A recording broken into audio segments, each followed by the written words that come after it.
aí, pessoal, seja muito bem-vindo, muito bem-vinda novamente aqui para mais um podcast especial aqui com a Red Agro, que, como eu já comentei, é um conteúdo super interessante para o produtor rural e todos os profissionais do agro, na verdade, para entender como gerenciar risco utilizando ferramentas de Red, cara. Se você não sabe o que é Red ainda, volta aí alguns episódios. O primeiro lá a gente fala tudo sobre isso, mas se você quiser saber sobre boi, sobre soja, já tem episódio sobre isso e agora nós vamos falar sobre o milho, sempre aqui com meus amigos aqui da Red Agro, Rafael, Herbert, como é que vocês estão, gurizada? Olá, Paulo. Muito bom hoje poder falar um pouco sobre o milho, né? Uma cultura que se tornou tão importante aí para nós. Exato, cara. Muito legal. E aí, Rafael? Bom demais.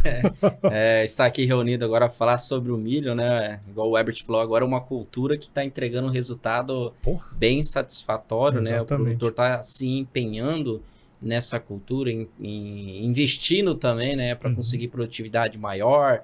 E falar agora sobre o milho é excepcional, né? É isso aí. É interessante esse ponto, né, cara? Porque assim, a gente pega o agricultor norte-americano. O cara tem que fazer uma decisão no início, né? Você, porra, eu vou plantar soja ou eu vou plantar milho? Então, pô, sempre fica aquela dúvida. E olha o tanto que nós somos abençoados, né, cara? O agricultor planta soja e planta milho. Né? Tudo numa safra só. Óbvio que tem suas particularidades, né? Clima e tal, tem ano que dá uma produtividade um pouco maior, ou um pouco menor. Só que toda essa questão do mercado aí favoreceu demais o agricultor, né? A olhar com mais cuidado pro milho, né, Rafael? O agricultor brasileiro, vamos se dizer, agricultor, vamos falar aqui no Mato Grosso, né? A nossa janela de plantio permite fazer a soja, né? E o milho em condições, assim, ótimas, né? E o milho é interessante, né? Que ele teve uma evolução, né? Nesses últimos tempos, né? Não é tão longe assim, uns 6 anos atrás, né? Então teve uma evolução. A gente estava conversando antes que o milho ele era uma cultura de cobertura, né? O que é isso? O produtor de soja plantava o milho, acreditando, né, fazendo uma cobertura ali que ele iria alcançar esse resultado, melhorar. O resultado é na soja, né, colhendo 2, 3, 4 sacos a mais por ter feito uma cobertura com milho, né. E em decorrência aí dessas mudanças de cenário, né, a instalação de novas indústrias aqui no Mato Grosso acabou favorecendo e aumentando esse consumo, né. Então, poxa, eu cansei de fazer nota fiscal de venda de milho de R$7, né? E tinha os leilões, né, no passado para ajudar ali o produtor rural, porque você plantava milho e não fechava a conta, né? Então, o investimento na cultura do milho era baixo, né? O produtor não investia muito em adubo ou em químicos, né? Porque o resultado era baixo e se você investisse muito, daria até prejuízo, né? Sim. E agora o cenário é outro, né? Poxa, o produtor faz de tudo para conseguir produzir bem o milho. Ele investe em tecnologia, numa boa cultivar, numa boa adubação, um bom manejo de fungicida para conseguir ali alcançar uma produtividade acima da média. Hein? É isso aí. E é justamente sobre esse ponto, cara, que eu queria dar start nessa conversa, né? Porque a gente tava conversando muito ali atrás, o milho, você pegar na história aí, 5, 6 anos, foi ontem, né, cara? Verdade. Acho que nem ontem, na verdade, foi alguns segundos atrás, né? Mas na história da humanidade aí.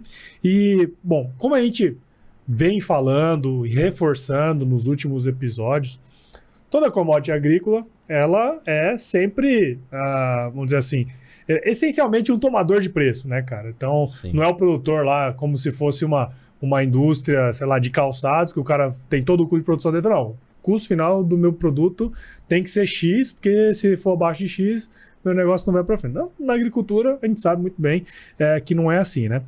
Mas no milho, você falou algumas coisinhas aí, né, Rafael? O milho tem algumas particularidades, né, que ao longo do tempo ele foi mudando, né? O milho foi sempre uma casadinha muito boa, porque só trocava a plataforma, né? Aí colhia a soja e depois trocava a peneira. E tava tudo bem, né? Mas o que aconteceu aí ao longo desses últimos tempos aí que transformou esse mercado, cara? O que aconteceu? Você olha o que? A gente teve alguns episódios aqui no Mato Grosso, no Centro-Oeste, né? Desse milho alguns anos atrás a níveis muito baixos. A produtividade foi aumentando, o produtor foi intensificando isso e os olhos das indústrias começaram a se voltar. Opa, o lugar mais barato do mundo. Tem maior em produção. que tem milho e produção, Mato Grosso. E alguns anos atrás começou a vir as usinas de etanol. Opa, aí começou a ter uma competição no mercado interno, porque essa usina precisa pagar um pouco mais cara, precisa levar esse milho, porque ela vai competir com uma trade, então ela já trouxe um novo elo aí para a cadeia e que ajudou muito aqui no Centro-Oeste, né? Hoje ainda no Centro-Oeste é o lugar que tem o milho mais barato no nosso país. Então acaba se tornando mais competitivo. E trouxe uma dinâmica totalmente diferente, né, para o milho. A viabilidade também das ferrovias, chegando aí próximo, vamos ver se daqui a pouco chega mais no interior aí. A própria estrada também, né? Do Mato Grosso, a própria estrada melhorando, isso vai trazendo mais competitividade. Então o nosso milho ele vai se tornando aqui um pouco mais acessível para o granjeiro, talvez lá de Santa Catarina, talvez para o cara que está lá no Nordeste, para o cara que está em São Paulo, ou até mesmo para viabilizar uma exportação. Então essa dinâmica aí, a gente saiu, a nossa exportação era muito insignificante, né? E hoje nosso milho aí está próximo de 30% para exportação. Agora a China já falando que vai querer comprar nosso milho, opa, isso já vai trazer um novo entrante, talvez a dinâmica ela vai se mudar novamente. Sim. Daqui a pouco talvez o milho esteja vai ser o carro-chefe do negócio. Daqui a pouco, 15 de setembro, o pessoal começa a plantar milho. Que loucura, e é interessante, né, essas mudanças dentro da agricultura, né? Porque é dessa forma que você vai evoluindo, né? E cada um vai se adaptando a esse momento do mercado. Eu, particularmente, eu acredito que futuramente os produtores vão ter essa tomada de decisão. Vou fazer soja, vou fazer milho, qual cultura que eu vou utilizar dentro da minha indústria, né? Porque ele vai querer fazer algo que entregue resultado, né? Então, é bacana essa busca e o conhecimento que o produtor vem buscando, né? E também entra essa questão também, antigamente, o pessoal buscava expandir a área, né? E a gente...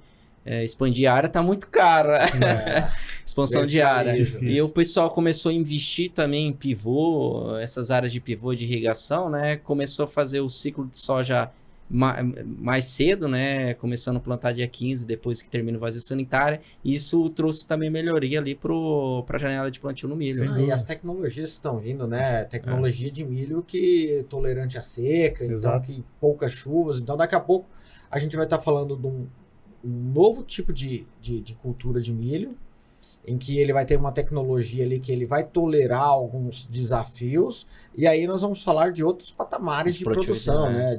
Esse ano... 60, 80 milhões de toneladas, daqui a pouco a gente vai estar falando de 140, não, na mesma área, né? Exato. E um ponto interessante nesse processo é que, assim, se você pegar a quantidade de área de soja, né, versus a quantidade de área de milho de segunda safra, tipo assim... Num piscar de olhos, você pode crescer a área de milho sem fazer muita coisa, em áreas que já são de agricultura. Área de pasto. Área de pasto. Pô, exato, cara. Então, tem assim, uma perspectiva muito interessante. E o legal nesse processo é que, assim, as indústrias de etanol de milho se instalaram aqui em Mato Grosso há 4, 5 anos, né? 5 anos, acho mais ou menos por aí. 2014, 2016. Só que antes disso teve a indústria de aves, né? Tem todo o confinamento também, que Mato Grosso de fato é forte. Então, tem vários elos aí, né? Tem vários atores dentro desse processo que consomem esse milho, né, cara? Correto. São momentos de mercado, né? Evolução. Eu acredito, o Mato Grosso ainda vai crescer muito isso. É até bizarro, né? A gente... falar que logística ainda é um problema para nós, né? Sim. Não deveria ser um problema, né? Deveria favorecer. Imagina se a logística fosse tipo top de linha como é em outros países, né, cara? Os benefícios seriam muito maior para o produtor rural. E aí até mesmo a dinâmica de preços, sem dúvida, aí é diferente, por exemplo, do americano, né? Então assim, olhar o milho do Brasil, olhar o milho americano, em alguns momentos eles se equiparam, ou seja, o milho brasileiro tem equiparação de exportação. Agora, a dinâmica do nosso milho aqui, a dinâmica para a gente ir para um head, para fazer uma proteção no milho, é diferente de eu fazer uma proteção no milho lá em Chicago. Tá? Porque 70% do nosso milho ainda é consumido no mercado interno. Então, às vezes, eu não tenho a mesma eficiência se for querer fazer um head, talvez lá na Bolsa de Chicago. tá bom? E aí eu acho que um ponto importante que eu queria puxar, que é justamente essa particularidade, né? Porque assim, a gente, acho que em todos os episódios até agora, a gente olhou muito da visão do produtor, né? O agricultor. Pô, o agricultor tem que fazer tal estratégia, se ele fizer a estratégia X ou fizer a estratégia Y, ele vai garantir a rentabilidade dele. Só que aqui entra um outro aspecto, né, cara? Que tem o agricultor, que obviamente ele tem que fazer a margem dele, só que tem os consumidores desse negócio aí Com também, né, certeza. cara? Tem o confinador, o pessoal que faz... Indústrias de rações. Indústria de ração, tem as indústrias de etanol de milho. Como que... Acho que seria legal a gente pegar os dois vieses aí, né, cara? Como que a gente pode como cada um desses atores, eles podem se proteger dos riscos inerentes a esse processo, cara? Bom, é interessante, né? A gente olhar os dois lados da moeda, né? Isso aí. E eu gosto muito disso porque a indústria, ela tem que ter um cuidado, né? Até porque pelo porte dela, ela já sabe a margem que ela busca ali no produto. Então, ela não pode ficar arriscando muito. Uhum. Ela tem que tomar uma decisão e executar, né? Mas o grande, vamos falar assim, a pedra do sapato de quem compra, né? Das indústrias ou de um boitel, né? É que o milho suba, né? Se o milho subir, o que vai acontecer? Margem cai, né? A margem cai, né? Competitividade de custo, né? A competitividade de custo, a margem dele cai e é um risco muito grande, né? Só que dentro do comprar existe alguns critérios, né? Capacidade de armazenamento, a questão de caixa, né? Então a gente leva em consideração de quem compra esses itens, né? Porque veja bem, eu vou comprar, às vezes chega assim para nós, o cara do Boitel, ele fala, Rafael, eu preciso comprar milho para dezembro, né? E só que eu não tenho ainda a capacidade de armazenamento e ainda o meu caixa não é o suficiente para comprar o volume que eu preciso, né? Porque eu vou receber lá em dezembro também. E aí o que a gente faz? Não, beleza. O que você pode fazer? Um seguro de alta, entendeu? Por quê? Se o preço subir, ele vai ter um seguro de alta. Ele não precisa adquirir o produto dele agora para ele pagar armazenamento ou ter que procurar armazenamento. Então ele faz um seguro de alta, fica protegido financeiramente. Se o mercado subir, ele tem um seguro de alta, mas o cenário ideal neste caso seria o quê? O milho cair, né?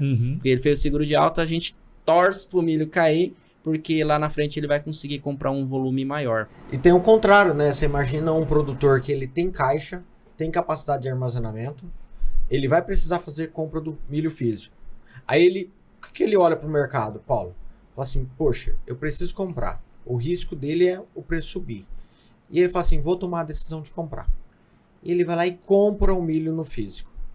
Enche o armazém dele para tratar dos bois ou tratar dos frangos, né? Qual que é o risco dele agora, Paulo? O preço do milho cair. E ele ter adquirido milho no físico mais caro. E ele não estar tão competitivo. Então, o que simplesmente um cara desse pode fazer? A mesma estratégia que esse confinador, a indústria também pode fazer. Vai lá e faz um seguro de baixa. Ele compra o milho no físico, garante que vai ter a o oferta, produto, né? o produto, e se o milho futuro cair, ele vai colocar um dinheiro no caixa. Então ele vai se tornar mais competitivo. Essa estratégia que o Herbert falou cai muito também das indústrias, né, de ração, né, que utiliza muito milho. Ela tem ela tem que produzir mensalmente, né? Então ela tem que ter matéria-prima mensalmente. Ela tem que comprar. Se tá R$90, ela vai ter que comprar o milho a R$90 para produzir a ração. Só que o que acontece? Se o preço do milho começar a cair, o preço da ração ela acompanha. Os outros concorrentes vão estar mais competitivos. Então, por isso que a gente faz sentido, um seguro de baixa. A gente avalia se tiver, faz o seguro de baixa porque ele recupera esse valor financeiramente na estratégia. Porque no fim das contas, a hora que ele for vender lá no final, o produto dele, para ser competitivo com o outro, ele precisa meio que acompanhar o mercado, né, cara? E isso quer dizer receita menos, né? Se ele comprou caro, né? Pô, esse é um ponto a ser olhado. E assim, simplesmente ajuda quem é o tomador de decisão lá. Às vezes é um produtor que é um confinador, às vezes é um CEO de uma indústria, tá? Ajuda ele a tomar decisão. Porque simplesmente ele fica posicionado. Então sai daquela, vou esperar mais um pouquinho, será que vai acontecer isso? E fica aquele receio. E aí você vai, às vezes, conversar com o produtor, já tá com cabelo branco, às vezes só de ficar pensando nisso. Então, se tiver cabelo, né? Se tiver cabelo. Verdade, se tiver cabelo. Não, cara. E é interessante. E agora, do lado do produtor, né? Do agricultor, cara, como que ele pode utilizar essa ferramenta? Você falou que muitas vezes não é tão competitivo fazer o head lá fora, fazer aqui. Como é que a gente pode organizar? O agricultor pode organizar essa parte dele? Assim como o comprador quer comprar o mais barato, o vendedor quer o quê? Vender o mais caro possível, né? Então, assim, olhando as estratégias, agora a gente inverte a posição. Opa, o vendedor, ele quer absorver o máximo possível do potencial de preços, certo? Então, o que o produtor de milho ele pode fazer? Que ele já faz. Fazer a venda a termo. Fui lá e vendi, travei 50% da minha produção, da minha safra. Qual que é o risco dele agora, para esse milho que ele vendeu? É o milho subir e ele não acompanhar. Então ele pode o quê? Buscar um seguro de alta. Foi lá e vendeu o milho no físico, vendeu para uma trade, se comprometeu, vai lá, pega R$2 desse preço e faz um seguro de alta. É uma alternativa. Mas aí o produtor olha e fala assim, esse preço não está bom para mim, porque eu acredito que ele vai subir mais. Aí ele fala assim, não vou vender para a indústria, não vou vender para qualquer fornecedor, vou segurar esse milho. Aí o que ele pode fazer? Ele vai olhar o risco dele. Então sempre a posição, Paulo, está o quê? No risco. Opa, o risco desse milho que eu não vendi está no preço cair. Então o que eu faço? Olho para o mercado futuro, vejo lá um preço na bolsa de R$90, de R$100 em alguns momentos. Falo assim, esse preço me interessa. Vou fazer um nível de proteção aqui, vou investir R$1, R$2 num seguro desse por saca e vou garantir esse preço mínimo. Porque a hora que eu chegar com esse milho colhido lá na frente, se eu tiver um preço em queda, eu vou ter pelo menos garantido um seguro. E por que a gente acredita que é mais eficiente ele trabalhar dentro da Bolsa Brasileira e não numa Bolsa de Chicago? Porque aqui o mercado comprador, a maior participação não é exportação. Então, às vezes, a eficiência de paridade de exportação não está equivalente. Por causa de câmbio, por causa de comprador e tudo mais. Estou falando isso hoje. Às vezes amanhã, que o nosso ouvinte às vezes esteja ouvindo o podcast e talvez a China já tenha mudado todo esse cenário. Mudou o sistema também. Muda. E é até interessante aqui falar, tá? No milho a gente toma alguns tipos de cuidado, né? Porque existe a questão da capacidade de armazenamento, né? A gente sabe que anda no Mato Grosso aí na época de safra, milho aí jogado no chão, né? Então a gente tem esse cuidado, porque a gente geralmente busca comercializar, né? O ideal, né? Seria se comercializar fora desses momentos de grandes ofertas, porque o preço vai estar pressionado ao mercado muito frio.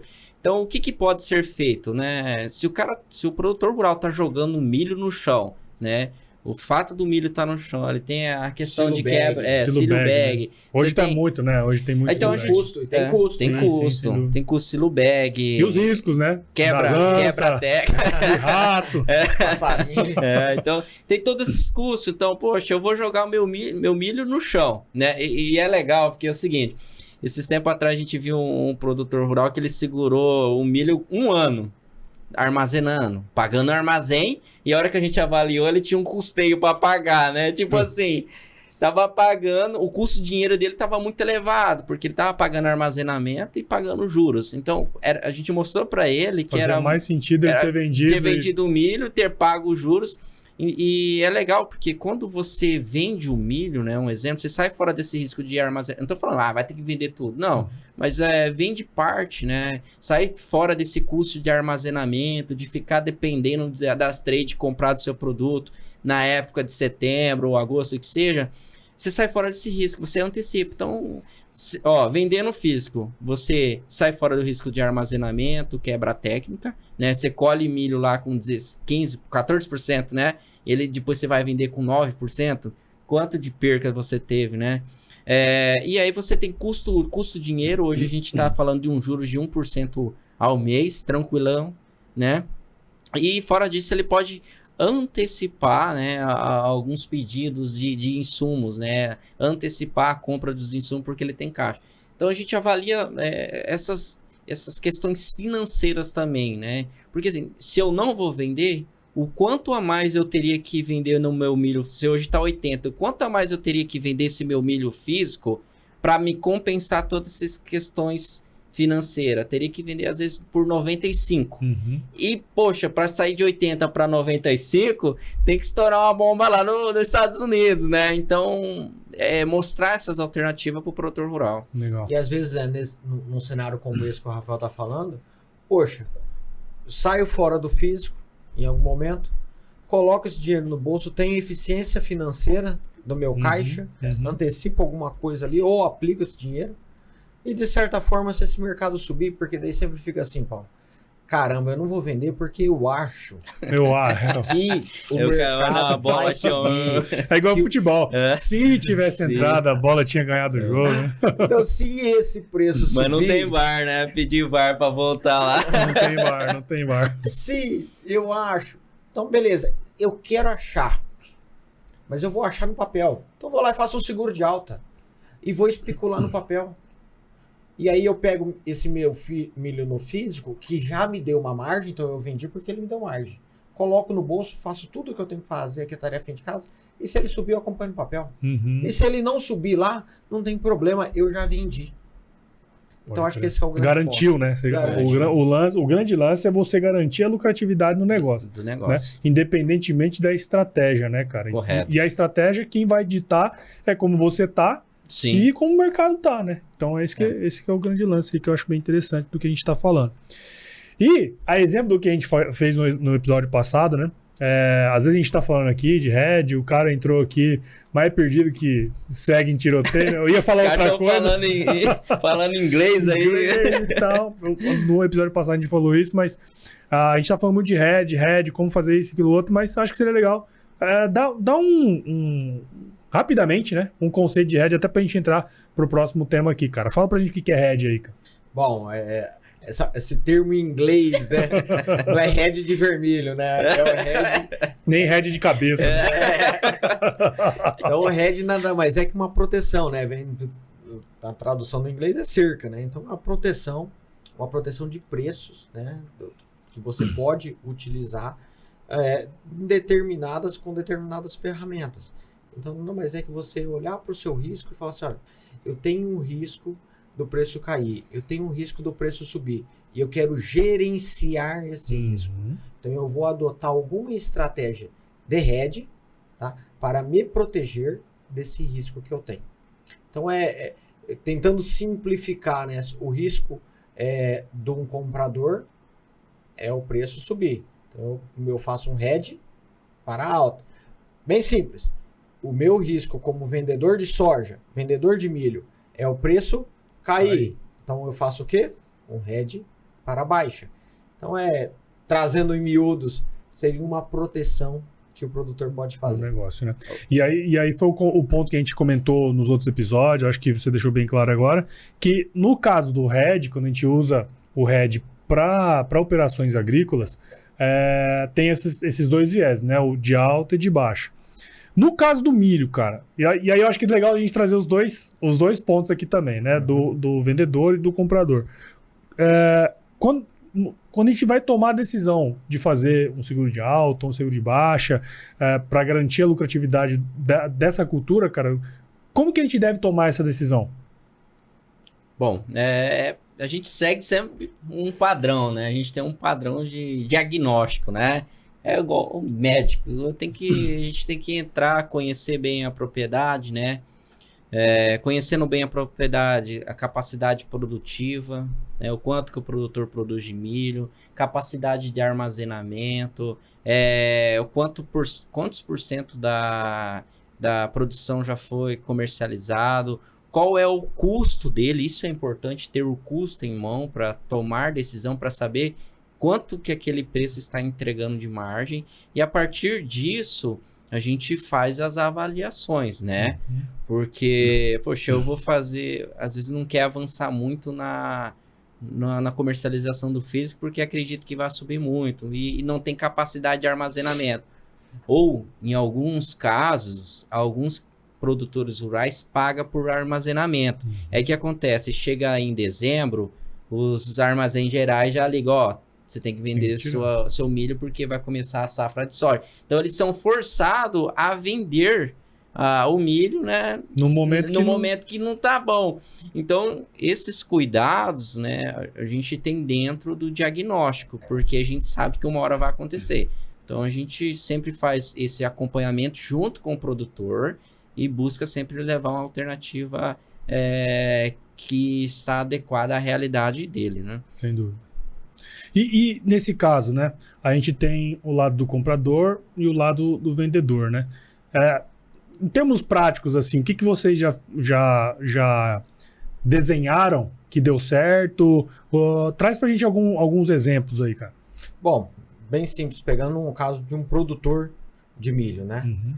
Em que ele não avançou muito na sua comercialização do físico e ele foi fazendo o quê? Defesa de preço, fazendo seguro no preço. Então ele olhou olhou Bolsa Brasileira, né? O milho lá na B3, que nada mais é a conversão do milho futuro, que vai ser o milho spot de Campinas. Né? Então ele olhou e falou assim, ó, milho a R$100. Falou, opa, milho a R$100 lá me interessa. Vou fazer um seguro lá na bolsa e vou ficar com o meu físico aqui.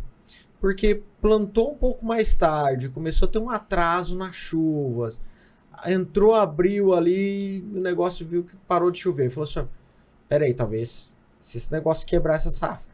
Então não posso avançar também na venda do físico, porque claro, às vezes eu não tenho milho para entregar. Produto para entregar. Né? Então o que a gente fez? Seguro de baixa. Então a gente aproveitou alguns estresses do milho futuro, né? Quando vem uma notícia assim, Paulo, vai ter uma geada. Opa! Eu já arrepio o pelo.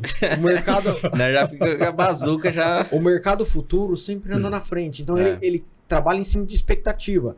Então os contratos lá na frente já vão falar assim, opa, se vai dar uma geada, o milho vai subir, todo mundo corre. Aí, de repente, não deu geada, ou a geada foi muito insignificante. O preço devolve tudo de novo.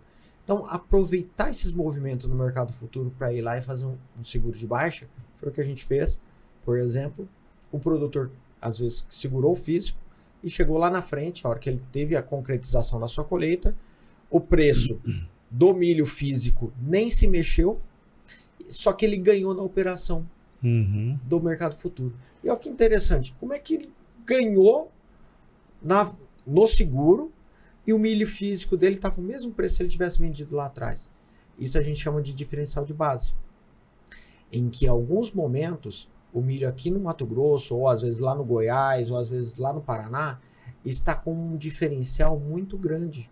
Então, às vezes, nesse momento, você olha e se faz, será que vale a pena vender físico? Ou será que vale a pena só fazer papel, né? Travar o papel? Então, a gente olhou esses momentos de alta e aproveita para fazer seguro de baixa. Cara. E é isso, né? No caso contrário, é a mesma coisa, né?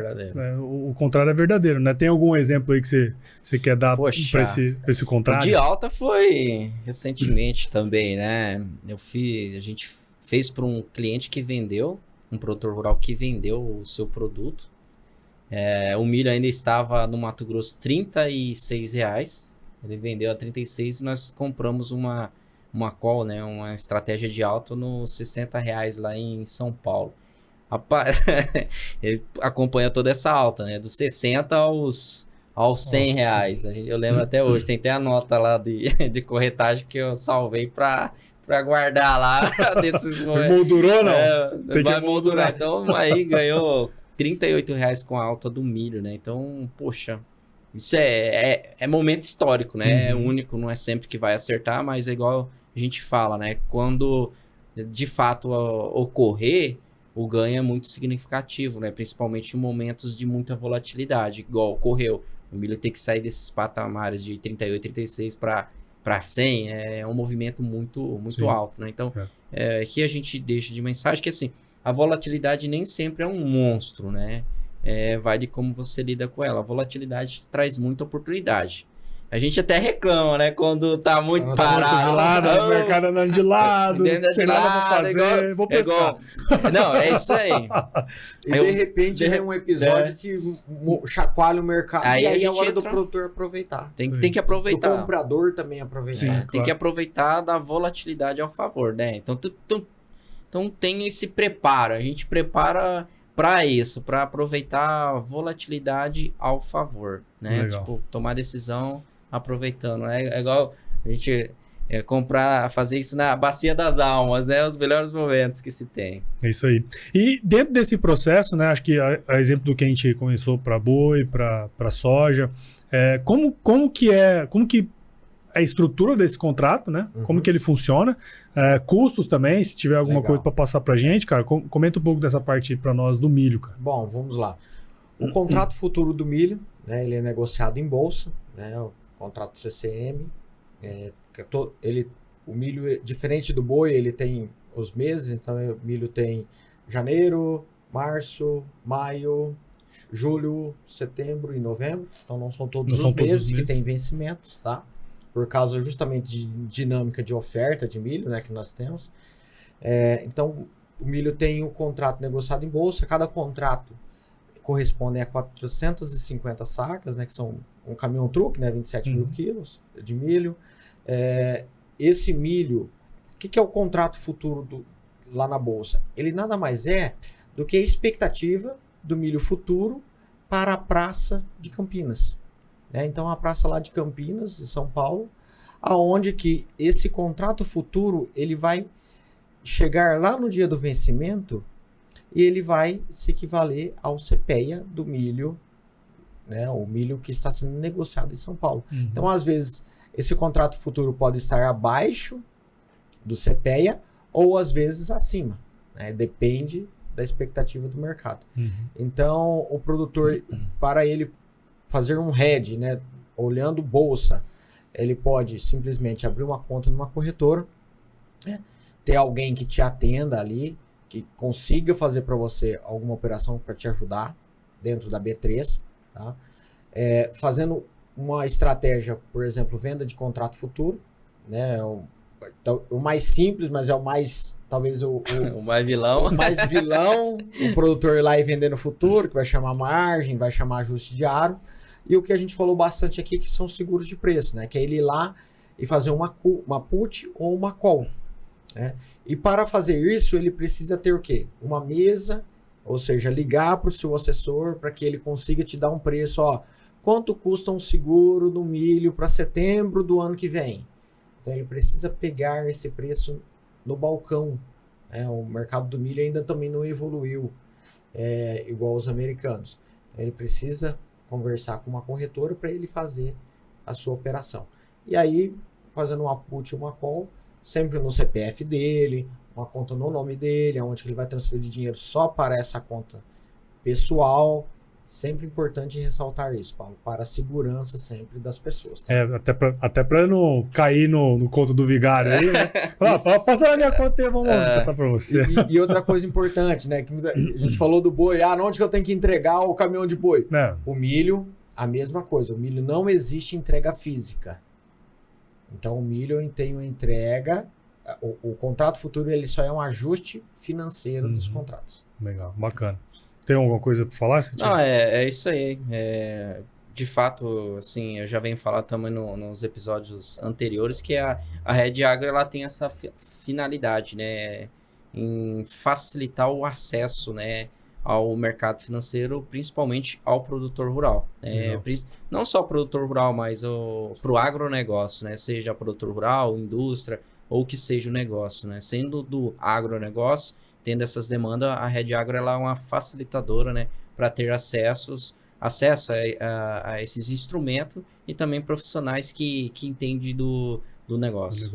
Cara, e é interessante porque agora a gente encerra essa série de episódios, né, explicando. Lá no primeiro episódio a gente explicou o que era, o que é o RED, fez todo um episódio explicativo mesmo, colocando o conceito desse negócio e pegamos, obviamente, as 3 principais culturas, né, cara? Boi, soja e milho. Nesse caso, a gente fechou essa ideia, né, das principais commodities hoje que a gente tem aí, negociação e tudo mais, e com ele a gente tem, no fundo, cara, um baita de um conteúdo explicativo para você que tá aí rodando e de repente quer entender um pouquinho mais sobre o mercado, e pro produtor também, né? Se você tiver aí algum amigo produtor, um cliente, cara, passa esse conteúdo para eles, porque no fim das contas, isso serve para na última, garantir a última linha, que é o que a gente sempre tá falando aqui ao longo dos episódios, né, cara?